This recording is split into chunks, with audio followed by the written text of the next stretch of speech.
I'm wearing the wrong suit. This one has a hole in the back.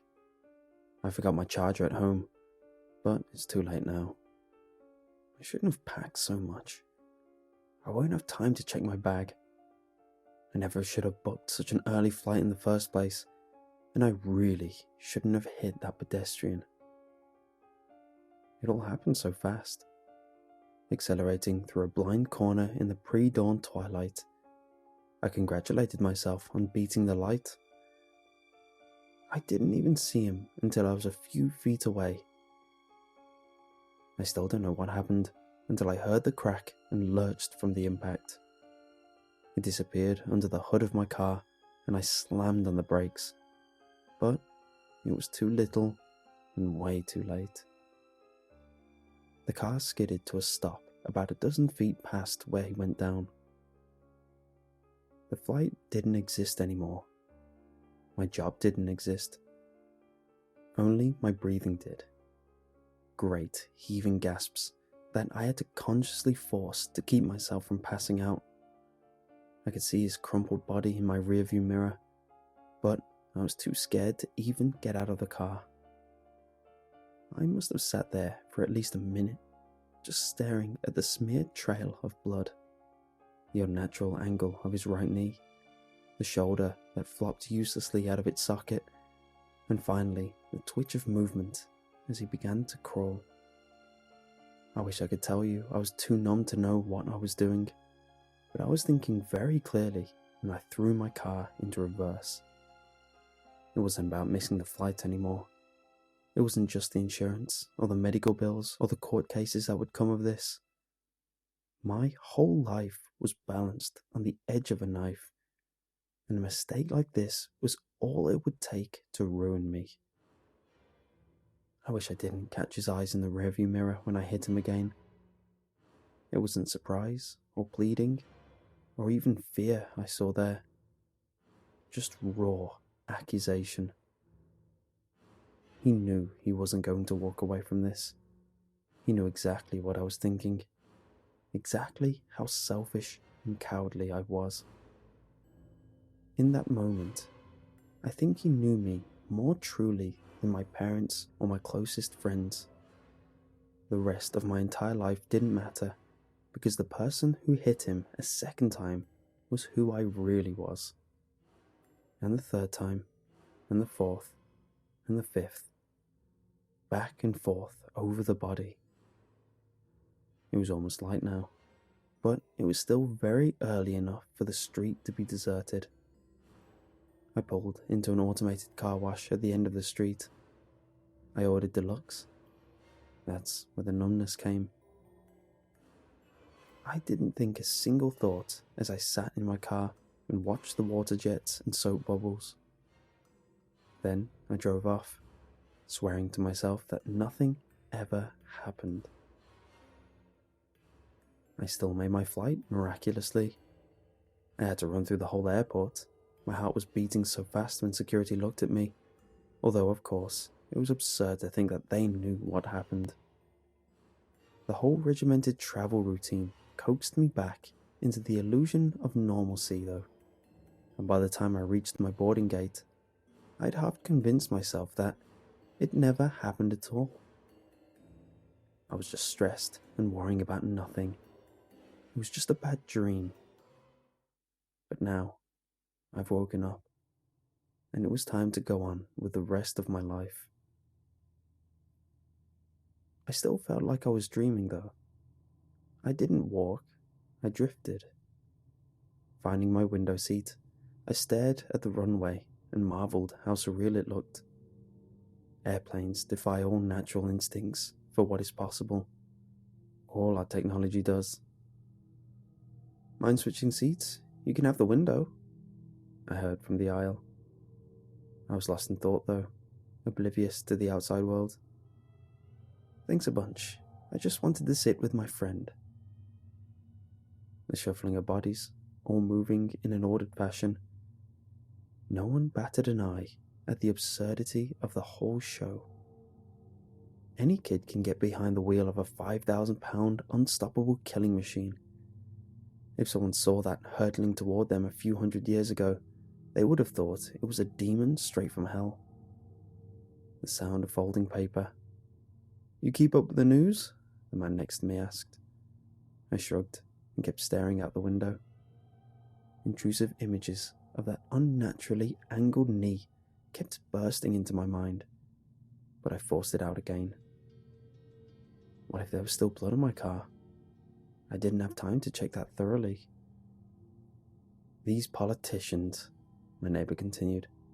"Absolute disgrace, even the good ones. They don't care about who they're hurting, they're just afraid of being caught." That made me look, twice, and a third time. The man I'd hit this morning wasn't looking at me though. He was just calmly reading the paper. Now I know what you're thinking already, that it was my guilt making me see his face on this unrelated stranger. It wasn't just a passing similarity though. No wounds, no blood, no dislocated arm. But it was him all right. And when he looked up at me and smiled, it was the eyes I'd seen in my rearview mirror. The plane lurched and I gave a little gasp. We were moving, taking off. I unbuckled my seatbelt and started to stand, but the stewardess was quick to scold me back down. I couldn't think of an adequate reason for why I had to get out of there, so I just sat back down instead. That was stupid of me. I should have made up a medical condition or something, but I guess I was still in shock.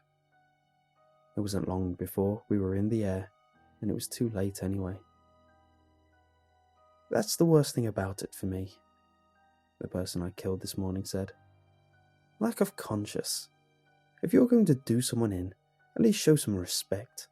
Say a prayer or something, but just doing it cold like that?" He gestured at his paper, but I didn't look. "It really boils the blood, you know." "Excuse me, I have to go to the bathroom." I started to stand again, but he grabbed my arm and dragged me back down to my seat. "Seatbelt sign is on. You're a grown man. Show some self-control." I nodded, numbly buckling myself back in. "I'm sorry," I mumbled. "Sorry for what?" he asked. I shrugged. "Go on, say it." "I'm sorry," is all I could muster up. "No, you're not. You're just like the people in the news. You're only sorry you got caught. How long do you suppose this flight is?" About 3 hours." "That's plenty. You've got 3 hours to finish me off." He looked me dead in the eye. Or it'll be my turn, and one man to another, you have my word." He leaned in real close here. "I'll get it right the first time, and won't need to back up." "What the hell are you?" He just grinned. The seatbelt sign went off, and he stood up to stretch. As he did so, something fell out of his sleeve and onto his vacated seat. I reached out to pick it up. A sharpened plastic shiv. He winked. "I've got to use the bathroom. You take care now." It took to the time he reached the end of the aisle to process everything. He wanted me to try and kill him again. Why? It didn't matter. Was he bluffing? I don't have much experience with immortal zombies, but my guess is that they can do pretty much anything they set their mind to. It is one thing on a dark road without any witnesses, but on a secure and crowded flight without any escape. But he'd given me the shiv, and he was alone in the bathroom right now. That couldn't be a coincidence.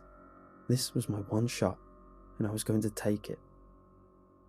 Concealing the weapon, I moved to the bathroom at the end of the aisle. All those eyes on me. They're just passively tracking movement. They don't know. No one suspects anything. Then to the bathroom door. It was unlocked. I took a deep breath and opened it. He was sitting on the toilet, his pants around his ankles, grinning up at me. When I was in the car, it took me a long time to work up the nerve to back up. This time, I didn't even hesitate. I lunged at him, driving the plastic straight into his heart. He barely flinched. I let go of the shiv, horrified to see it buried in his chest, even more horrified to see myself doing it. He calmly wiped his ass and pulled up his pants while I watched. Then he pushed past me, moving to exit the bathroom. I couldn't let him get away. I grabbed the shiv and stabbed him again, but he wrapped his arms around me and locked me against his body. "Good luck turning your back on this one," he grunted as I struggled against the implacable grip. Together we tumbled into the aisle, and this time all those eyes really were on me. "Help!" the man screamed, appearing to notice his injury for the first time. "This man is trying to kill me!" My hand on the shiv, the wound in his chest. There's no playing innocent there. I dropped my weapon and put my hands in the air. The man writhed on the ground, screaming and carrying on, even though I knew he was fine. "You're a liar!" I shouted as someone grabbed me from behind. "It's just an act. Can't you see he's faking?" I swear I saw the man wink as they wrestled me to the ground, but I didn't fight back. But how the hell am I supposed to explain that in court? Attempted murder. That's what I'm on trial for. As part of my guilty plea, my attorney advised me to tell the full account of what happened. That's what I'm doing, because I know it's still less than I deserve.